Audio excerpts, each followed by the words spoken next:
Salut les amis, bienvenue à cette nouvelle vidéo.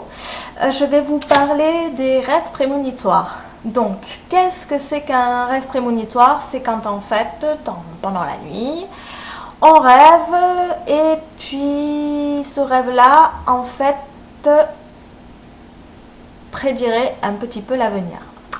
Donc voilà, sur ce point, je vais juste dire un petit mot, c'est que je vais vous parler du rêve prémonitoire, mais de mon vécu, de moi, comment je les ressens et comment je me les traduis. C'est pas une règle générale, enfin je pense pas. Après, peut-être que vous aussi vous êtes amené à en faire, peut-être que vous les ressentez différemment. Donc c'est pour ça, c'est vraiment de mon expérience à moi. Pour vous donner une petite idée de l'intensité d'un rêve prémonitoire, je vais vous raconter, vous partager un d'eux que j'ai pu faire, en sachant que j'en ai fait très peu de rêves prémonitoires. J'ai dû peut-être en faire 5-6 sur toute ma vie. Voilà. En premier, ce que je peux remarquer, c'est quand le rêve prémonitoire arrive, il n'a rien à voir avec un rêve qu'on peut faire toutes les nuits. C'est-à-dire dans le sens où, de par son intensité. C'est-à-dire qu'on voit vraiment la différence entre un rêve basique et un rêve prémonitoire. Il a beaucoup plus d'intensité, les émotions sont décuplées, les détails sont plus pertinents. C'est différent quoi, on le sent, ça nous marque. Donc pour la petite histoire, mon témoignage, il se trouve donc, je me retrouve dans un rêve où je sais que quand je débarque dans ce rêve, il va être différent. C'est comme si j'avais capté à un moment dans ma nuit, alors c'est comme ça que je me l'explique, que je le ressens. C'est comme si j'avais une espèce de bande de son qui passait au-dessus de ma tête, avec tout plein d'informations.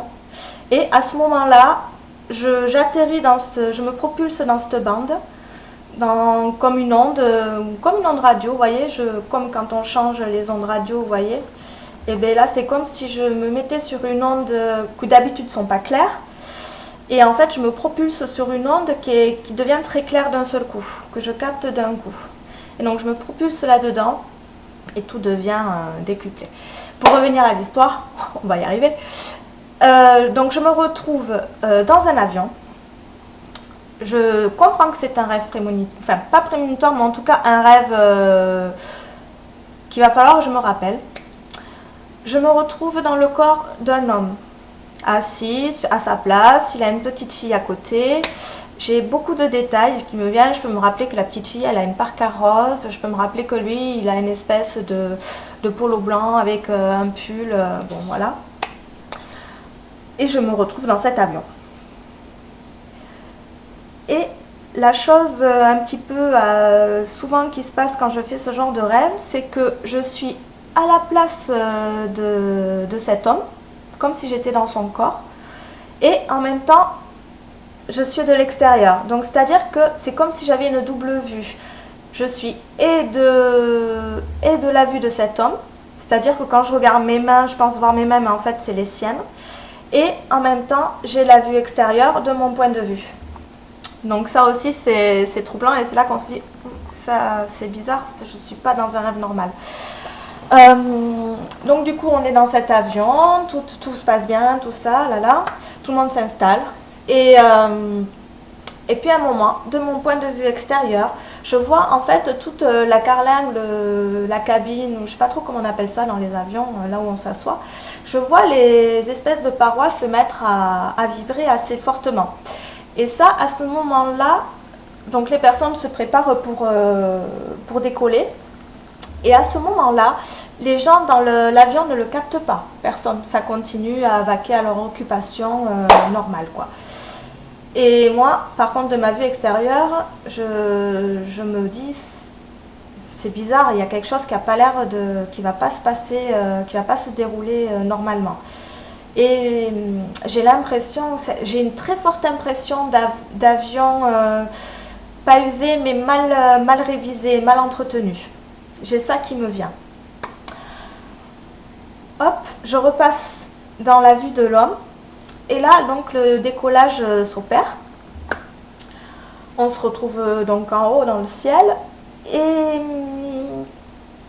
ça se passe. Et en fait, après, finalement, sur un vol d'avion, parce que ça avait l'air d'être un vol quand même un long courrier. Et quand même, donc du coup, par rapport au long courrier, c'est après une petite durée de vol, je dirais, là, ça commence les ennuis. C'est-à-dire qu'il commence à avoir de fortes turbulences. Moi, je ressens tout comme si j'y étais, donc, parce que je suis dans cet homme, hein, donc je ressens exactement tout ce qu'il ressent. Donc l'avion se met fortement à trembler, il y a des choses qui commencent, ça saute, ça commence à... Enfin voilà, mon corps il est ballotté à droite, enfin le sien, ballotté à droite, à gauche, en haut, en bas. Enfin c'est assez violent, avec des choses qui volent dans tous les sens. Et puis après voilà, c'est fini, il y a le crash. Donc c'est comme si j'avais vécu le crash en live. Ça remue.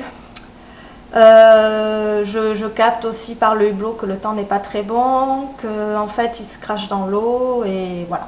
Fin de l'histoire. Et toujours dans les rêves comme ça, je me réveille d'un bond. D'un coup. Et puis il reste une empreinte assez indélébile quoi, sur nous quand on a fait ce genre de rêve. Et on peut raconter les moindres détails, sauf les détails qui nous intéresseraient, c'est-à-dire le numéro de l'avion, la compagnie, et voilà. Et donc voilà, et donc ce genre de rêve, ça laisse une grosse frustration quand même. Heureusement, ils n'arrivent pas souvent, donc voilà, hein, ça c'est un de mes derniers en date, donc je vous dis, j'en ai fait 5-6, pas plus. Et voilà, donc j'espère que du coup vous voyez un petit peu à quoi peut ressembler un rêve prémonitoire. C'est très fort, c'est intense, c'est quelque chose dont on se rappelle, on est propulsé dedans et après ça s'arrête d'un coup. Voilà, c'est très... ça vous envahit et ça repart. Et on se réveille. Après, vous allez avoir les rêves prémonitoires qui vont être plutôt symboliques. Donc voilà. Mais ça, c'est encore un autre sujet. Bien, écoutez, je vous ai fait part de mon expérience et de la façon dont comment viennent les rêves prémonitoires à moi et les ressentis. Vous pouvez aussi me partager les vôtres, nous partager les vôtres. Je vous souhaite une très belle journée et à très vite.